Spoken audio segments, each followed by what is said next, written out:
Today we're talking about Strixhaven testing. We're going to start with the big new mechanics lesson and learn. I've been testing the setup where you just give every player access to all 20 lessons without having to draft them.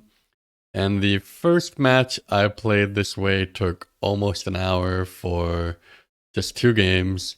And part of that's on me for being slow, but it also points to a bit of an issue with this approach in that it adds a ton of complexity. And as you play more, you'll start to kind of attune your brain to what situations will want which kinds of lessons. But in the beginning, it adds a lot of analysis paralysis. And if you're playing with kind of casual players, I think it might be too much. And on the other side, if you actually put them in your cube, these lessons, A, take up a lot of space, and B, there's 20 of them. Maybe not all of them are even useful, and the mechanic is much less powerful, and I think less interesting to play with when you only have 1 or 2 lessons in your sideboard. As I've played more, I've started to map the game state to what lesson I need, and I'll go through the most common categories that I've encountered. Situation 1, you need more lands, and then you just get environmental sciences. And this has so far been the most useful lesson, and I'll walk you through a common situation. Like, say it's turn 4, you've untapped with 3 lands in play and none in hand. You cast this to get your 4th land drop, and so you're down a mana this turn because you only have 2 mana to spend after you use it. And then you get that mana back next turn, so it pays for itself very quickly. And in this case, it's like strictly better than Rampant Growth. It's colorless, you get an extra mana to spend the turn that you play it, and you gain 2 life. And the thing about the lessons is you only would get this one if you're in this type of situation. I think this is the correct lesson to get like 40 to 50% of the time. Situation 2 is you need to fill a spot on your curve.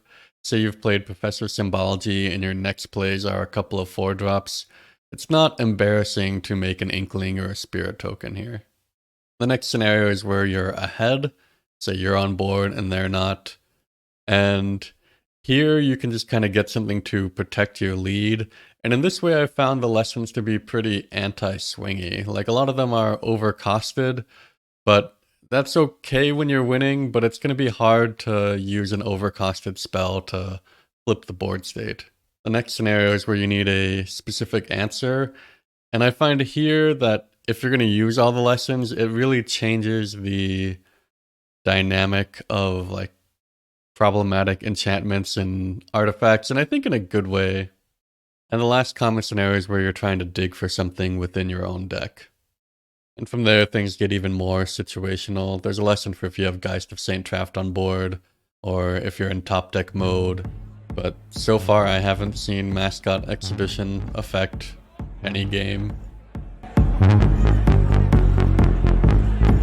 Quandrix's Apprentice is an unassuming house, and I think that's to its advantage. It doesn't look like much, so your opponent might leave it on the board, and then when I've used it, before you know it, it's drawn 4 lands. I think it also is quite skill testing. As you use it, you get more and more non-land cards on the bottom of your deck, so it's a question of when do you want to shuffle those back in, because when you do, you're less likely to draw a land off the trigger.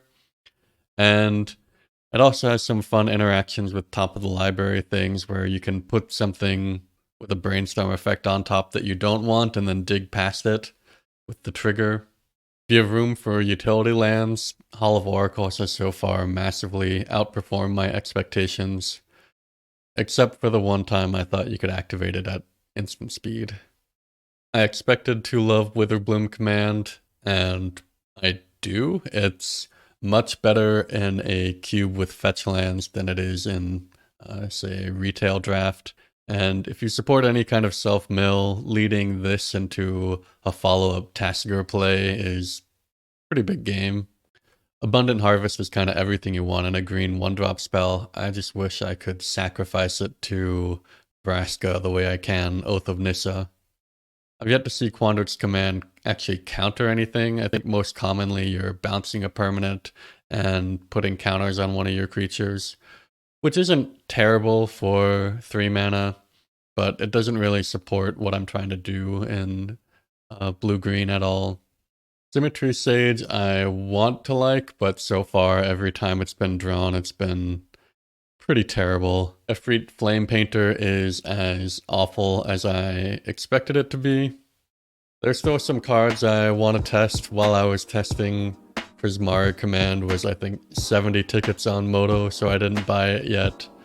But those are my thoughts so far. If you guys have been testing Strixhaven, let me know what you think, and thanks for watching.